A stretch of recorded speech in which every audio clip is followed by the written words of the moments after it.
I'm talking this morning with Adam Nobel, and Adam's been on the show a couple of times, and he's just a great agent in Brisbane, and we've got a number of topics. He put on Facebook recently that he's going to be on the show and ask for questions, and we got a huge number. G'day, Adam. How you doing? Yeah, fantastic. Thanks, Kevin. Good to have you back again, and we've got a lot of questions sent in to us, so we'll try and get through as many as we can today. Absolutely. I wanted to talk to you because there has been a lot of talk about Commonwealth Games coming up shortly, and I know you've done a fair bit of research on this as well.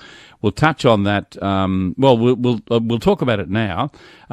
Your impressions of what will probably happen to the property market, both leading up to the games and after it. Okay. Happy to talk about that now? Yeah, sure, mate. Yeah.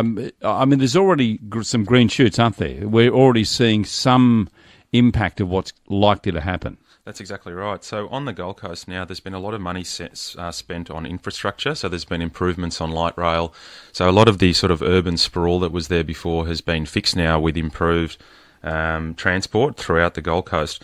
Obviously, a lot of people will be coming to the Gold Coast and seeing how good the lifestyle is, which will increase demand for housing in the area.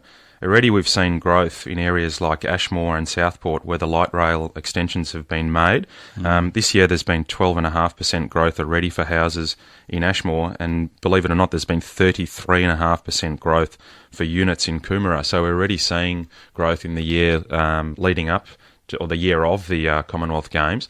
What I was really interested in looking at was going back to the 2006 Commonwealth Games in Melbourne, and then having a look also at the Sydney Olympic Games in 2000 and seeing what happened in those property markets. What did you find out? So in the year sort of the pre-Olympics, I'll talk about Sydney first. So 1999, it did have quite good growth, but in the year 2000, 2001 and 2002, the growth was absolutely enormous. So from 1999 to 2002, the median house price went up 115,000, and they had the greatest capital growth of any capital city. Wow. Melbourne in 1999 to 2002 had really good growth as well of 83,000. Brisbane lagged behind with 44,000. So Sydney was the clear leader. At the time, I thought, well, Sydney's always outperformed or generally outperformed every capital city in Australia. So I wanted to then look at the 2006 Commonwealth Games in Melbourne and see how Sydney went then and see if Melbourne actually fared better than all the other capital cities to see if there was increased capital growth as a result of an Olympic Games or Commonwealth Games in a city. So here's what I found. So we looked at 2005, so the year leading up to the Commonwealth Games. 2005 in Melbourne did take off. 2006, the year of the Games, took off again with 10% growth. So it was 4%, then 10%, then 19.5%. So what I did is I looked at 2005 to 2008. In Melbourne, they had 29.1% growth compared to Sydney, which had 9.6% growth. So there's definitely a link there between with capital growth in cities that have Commonwealth Games and Olympic Games in Australia. So yeah, of course, always the fear is that after the Games there's going to be an oversupply of property because they tend to build a lot, and we can see that on the Gold Coast already. As you're heading into the Gold Coast, I think it's as you're heading in towards Surface or Southport, you can see where they're building all of those blocks of units. So what happens to those? What style of accommodation that is? But that's not coming through in those figures, is it? No, it's not. And even on the rental side, there's a really positive effect as well. So we've got the vacancy rate in the Gold Coast is currently 1%, which is, I believe, the best in Australia.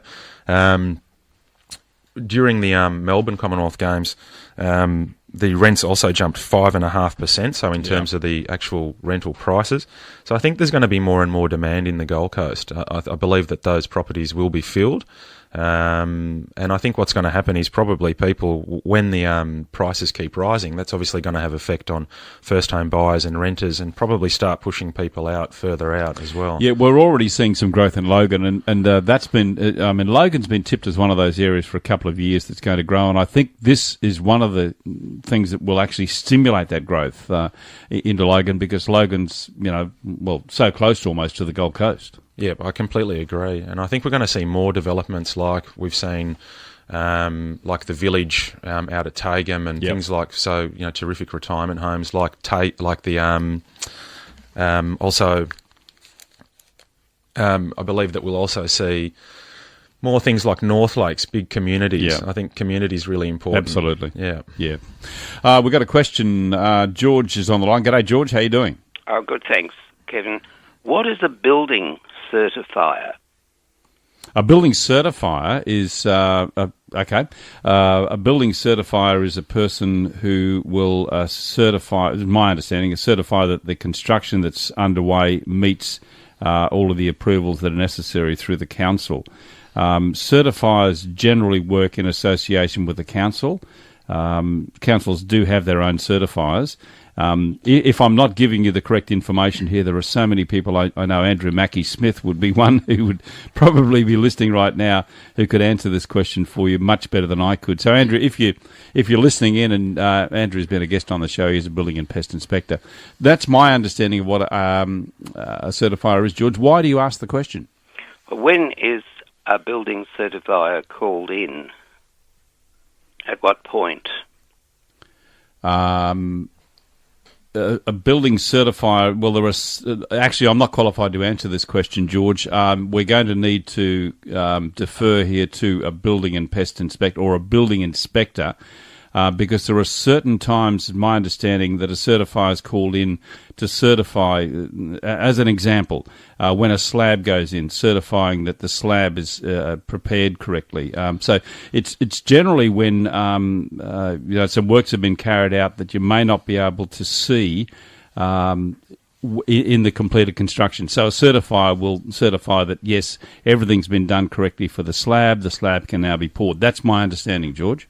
All right, thanks very much indeed. I hope that's helped. Listen in, because if Andrew does call in, we'll get further qualification on that, okay? All right, thanks again. Good on you, my friend. Thank Bye-bye. you. Yeah, it's 7:16. I don't know whether you want to add to that, but that's my understanding of what a certifier is.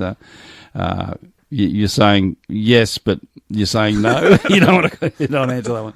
Anyway, we'll trust that Andrew might give us a call, or any building person who has an answer to that question. Getting back to the Commonwealth Games once again, Adam, what type of properties do you think are probably going to improve the most? Will it be house land or will it be units, do you think? I think houses, definitely. Why do you say that? I just believe that there's only so much land left anywhere. As the demand increases, we are seeing apartments going up. Typically, 1,000+ square metres. Blocks of land are being demolished and apartments going up. I think there'll be more and more demand for apartment living as well. However, the housing market definitely is the strongest demand throughout all the capital cities, as well as, I believe, in the Gold Coast too. But there are pockets, as I said, of extreme capital growth due to affordability.